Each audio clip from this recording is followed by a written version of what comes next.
พระธรรมนาฮูมคำน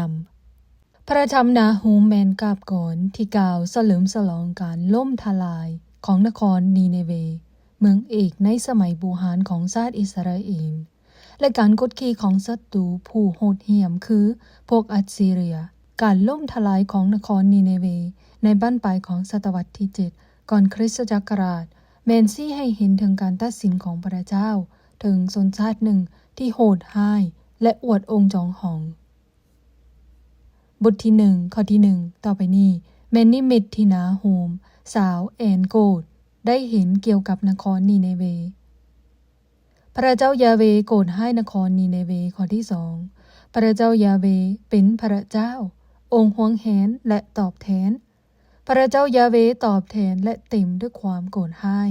พระเจ้ายาเวลงโทษพวกที่ต่อต้านพระองค์และแก้แค้นพวกเขาเพราะพระองค์โกรธให้ข้อ3พระเจ้ายาเวบ่ให้ง่ายแต่ทรงฤทธิ์เลือหลายพระองค์บ่เคยปล่อยคนผิดหนีไปอย่างบ่ได้รับโทษบ่อนที่พระเจ้ายาเวย่างง่ายลมพายุก็โผล่ขึ้นมาเมฆหมอกเป็นกี่ฝุ่นดินมีควันที่ติ่มพระองค์ข้อ4พระองค์สั่งทะเลกว้างและก่อเหือดแห้งลงทางเฮ็ดให้แม่น้ำทั้งหลายบกแห้งหมดสิ้นธงบาซานก็แห้งแล้งภูกาเมนก็เหลืองลามวลมาลาในเลบานอนก็เหี่ยวแห้งตายไปข้อ5ทรงหน้าพระองค์ภูเขาทั้งหลายก็หวั่นไหวทางเนินภูต่างๆก็เจือนลงหมดต่อหน้าพระองค์เมื่อพระองค์ปรากฏมาแผ่นดินโลกก็หวั่นไหวโลกทั้งคนในโลกก็สั่นเซ็นด้วยความย้านข้อ6เมื่อพระองค์โกรธให้แม่นผู้ใดแดรอดชีวิตเด้แม่นผู้ใดรอดชีวิตหนอเมื่อพระองค์กิ้วโกรธพระองค์เทความโกรธให้เป็นไฟที่เผาผลาญโงนหินก็มุนเป็นฝุ่นดินอยู่ซ่องหน้าพระองค์ข้อที่7พระเจ้ายาเวดีเลิศและแสนประเสริฐหลายพระองค์ปกป้องคุ้มครองประชาชนของพระเจ้าคือคุ้มครองพวกเขาเจ้าในข่าวลำบากมาถึงทั้งห่วงใยพวกที่ตาวขึ้นมาหาพระองค์ข้อ8ดังหน้ามากที่ไหลแห้งพระองค์ทำลายศัตรูของพระองค์ให้ดับสูญสิ้นพวกแข็งคอต่อพระองค์นั่นก็ตกถึกความตายทั้งถึกส่งลงไปสู่แดนมรณาพุนข้อ9พวกเจ้าวางแผนให้ต่อสู่พระเจ้ายาเวอยู่บ่พระองค์จะทำลายทิ่มมดโดยคัดค้านอีกบ่ได้ข้อ10พวกเจ้านักดื่มเหล้าจะถูกเผาผลาญหมดเหมือนไฟไหม้ก่อน้ำและหญ้าแห้งข้อที่11นีเนเวเอ๋ยจากเจ้านั้นได้มีคนหนึ่งที่เต็มไปด้วยแผนการอันชั่วร้ายคือผู้ที่ได้กบฏต่อสู้พระเจ้ายาเวข้อ12พระเจ้ายาเวกล่าวดังนี้ว่าถึงแม้นว่าชาวอัสซีเรียแข็งแรงและมีจำนวนหลวงหลายก็ตามพวกเขาก็จะถูกทำลายและจะดับสูญไปประชาชนของเฮาเอ๋ยเฮาได้เฮ็ดให้เจ้าทนทุกข์ทรมานแต่เฮาจะบ่เฮ็ดต่อไปอีก13บัดนี้เฮาจะปลดอำนาจของอัสซีเรียออกจากเจ้าและจะหักโซ่ที่ลามเจ้าไว้นั้นออก14พระเจ้ายาเวได้สั่งการต่อเจ้าชาวอัสซีเรียดังนี้พวกเจ้าจะบ่มีเสื้อสายสืบต่อให้ตระกูลของพวกเจ้าเฮาจะทำลายรูปเคารพที่วิหารของบรรดาพระของพวกเจ้าเฮากำลังเตรียมขุมฝังศพไว้สำหรับพวกเจ้าบ่สมควรที่จะมีชีวิตอยู่ต่อไปข้อ15เบิ่งดูผู้ทรงข่าวกำลังนำข่าวดีข้ามภูเขาทั้งหลายมาพวกเขากำลังเดินทางมาเพื่อประกาศสันติสุขประชาชนยูดาห์เอ๋ยจงเฉลิมฉลองเทศกาลต่างๆของพระเจ้าสาและจงถวายสิ่งที่พระเจ้าได้สัญญาไว้อย่างนักแน่นกับพระเจ้าคนชั่วร้ายจะบ่บุกรุกดินแดนของพระเจ้าอีกจักเถื่อพวกเขาได้ถูกทำลายอย่างหมดเกลี้ยงสาแล้ว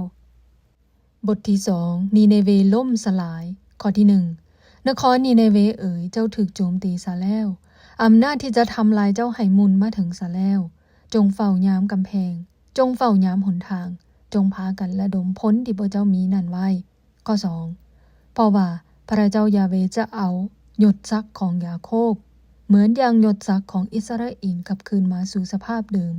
เหตุว่าพวกผู้ทำลายได้ปุ้นพวกเขาและได้ทำลายกิ่งองุ่นทั้งหลายของพวกเขาข้อ3กองทัพศัตรูมีทหารถือโล่และนุ่งเครื่องสีแดงพวกเขากำลังจัดเตรียมตัวเข้าสู่สนามรบรถรบของพวกเขาเป็นแสงเหมือนไฟฝูงม้าของพวกเขาก็ย่างไปมาอย่างโอ้อวดข้อที่4รถรบแล่นตามทางกระทบกระแทกอย่างแรง โดยแลนเฝ้าฟังไปมาในกลางเมืองที่สี่แยกพวกมันส่งแสงเยื้องไปดังกระบองส่องแสงเต้นไปดังแสงฟ้าแมบเลื่อมข้อ5กษัตริย์แห่งนีเนเวเอิ้นนายทหารของตนออกมาแต่พวกเขาต่างก็เตะสะดุดเมื่อมุ่งหน้าไปนั่นพวกที่บุกลุกก็เฝ้าฟังไปที่กำแพงเมืองและพากันตั้งท่าเตรียมโดยไส้โลกำบังไว้ข้อ6ทันใดประตูที่ใกล้แม่น้ำก็ถูกทะลุออกมาที่ราชวังก็เต็มไปแต่ความย่านใหญ่ข้อที่7ราษณีถูกจับได้สาวไส้ห้องไห้ดังนกเขาและต่างก็ตีเอิกด้วยจิตใจเศร้าโศกข้อ8ดังเขื่อนแตกน้ำไหลทางออกเป็นสายทาราประชาชนก็เฝ้าฟังออกมาแต่นีเนเวทั้งนั้นเสียงห้องดังออกมาว่าหยุดสากอนแต่ผู้ที่ปบหนีไปบ่มีผู้ใดหันคืนมาตอบข้อ9จงปุ้นเอาเงินเถินจงปุ้นเอาค้ำไปเพราะทรัพย์สมบัติก็มีเต็มทั่วไปในเมืองนี้ข้อ10นีเนเวเอ๋ยเจ้าถึกทำลายสาแล้วเป็นเมืองห้างวางคนและเป็นทินเปล่าเปลี่ยวทุกคนต่างก็ย่านจนอกสั่นขวัญเสีย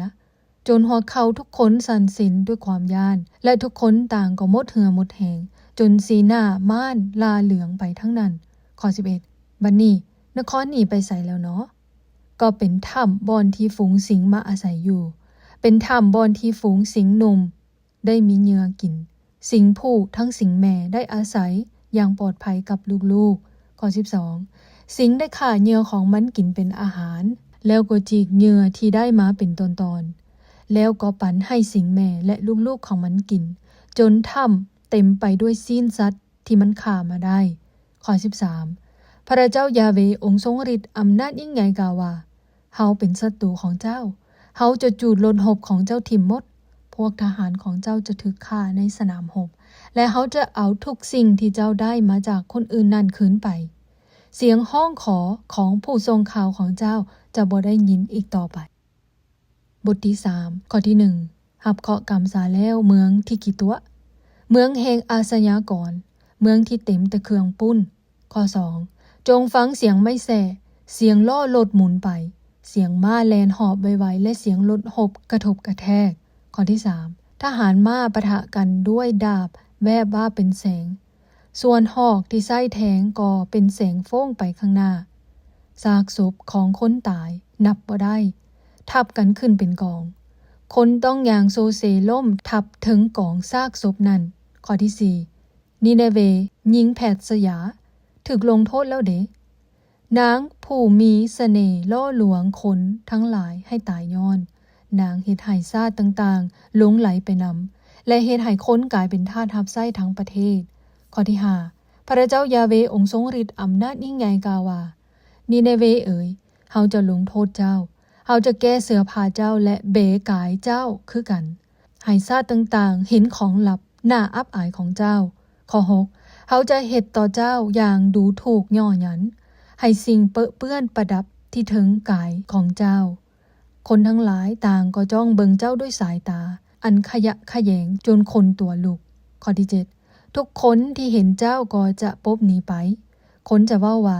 นีเนเวเมืองเพพังหกห้างแม่นผู้ใดเดนอที่จะเห็นอกเห็นใจนีเนเวแม่นผู้ใดเดนอที่อยากจะปลอบใจเจ้าข้อ8นีเนเวเอ๋ยเจ้าดีกว่าเทเบเมืองเอกของอียิปต์ซันบ่เมืองนี้มีแม่น้ำ2สายเป็นคือกำแพงป้องกันเมืองไว้คือแม่น้ำนินเป็นบอนป้องกันของมันข้อที่9เทเบได้ปกครองซูดานกับอียิปต์และการปกครองของนางก็บ่มีขอบเขตจำกัดฝ่ายลิเบียก็เป็นพันธมิตรของเมืองเทเบข้อ10แต่ประชาชนเมืองเทเบได้ถูกจับไปเป็นเสลยในต่างถิ่นบรรดาลูกๆของพวกเขาได้ถูกตีจนตายอยู่ตามทุกแจของถนนหนทางบรรดาผู้นำของพวกเขาได้ถูกลามโซ่คุ้มไปและถูกแบ่งปันให้พวกที่จับพวกเขาไปนั่น11นีเนเวเอ๋ยเจ้าเองก็จะตกอยู่ในความมืดมัวเช่นเดียวกันเจ้าเองจะพยายามปบหนีจากพวกศัตรูคือกันข้อ12ป้องกันเมืองทั้งหลายของเจ้าเป็นดังต้นเดือที่มีหมากเดือสุกเมื่อสันต้นของมันหมากก็จะตกใส่ปากของพระเจ้าโลด13บรรดาทหารของพระเจ้าเป็นดังแม่หญิงและประเทศของเจ้าก็ยืนอยู่ต่อหน้าศัตรูอย่างบ่มีหน่วยป้องกันไฟจะทำลายทอนเหล็ก ที่ใส่กาดประตูเมืองของเจ้า 14. จงตักน้ำไว้ใส่ในเวลาเมืองถูกปิดล้อมเถิดและเสริมสร้างป้อมป้องกันเมืองให้เข้มแข็งจงเหยียบดินเหนียวเพื่อเฮ็ดก้อนดินจีและจงจัดเตรียมเตาเผาดินจีให้พร้อมข้อที่15บอกว่าจะเฮ็ดหยังก็ตามเจ้าจะต้องถูกเผาให้ตายหรือถูกฆ่าในสนามรบเจ้าจะถูกกวดไปจนเกลี้ยงดังเครื่องปลูกที่ฝูงตักแตนกัดกินเจ้าได้เพิ่มพูนทวีขึ้นดังฝูงตักแตนข้อ16เจ้าได้ผลิตพอค้าหลายกว่าดาวในท้องฟ้าแต่บัดนี้พวกเขาก็สูญเสียไปหมดสาแล้วเหมือนตักแตนที่พื้ปีกออกแล้วบินหนีไปข้อ17บรรดาข้าราชการของเจ้านั้นพวกเขาเป็นดังฝูงตักแตนที่จับตามกำแพงในยามหนาวเมื่อตะเวนออกมาพวกมันต่างก็บินหนีไปหมดและบ่มีผู้ใดฮู้ว่าพวกมันหนีไปไส18กษัตริย์แห่งอัสซีเรียผู้สำเร็จราชการของเจ้านั้นตายซะแล้วและพวกลิงแกะของเจ้าก็นอนหลับไปเลยประชาชนของเจ้าถูกกระจัดกระจายอยู่ตามถึงภูและบ่มีผู้ใดนำพวกเขากลับคืนมาอีกข้อ19บ่มีหว่านยาหยังใส่บาดแผลของเจ้าและบาดแผลของเจ้าก็บ่สามารถปิ่นปัวให้ดีได้ทุกคนที่ฮู้ว่าเจ้าถูกทำลายต่างก็ตบมือด้วยความยินดีมีผู้ใดเดนอที่บ่ได้รับความทนทุกข์ย้อนความโหดเหี้ยมอันบ่มีที่สิ้นสุดของเจ้า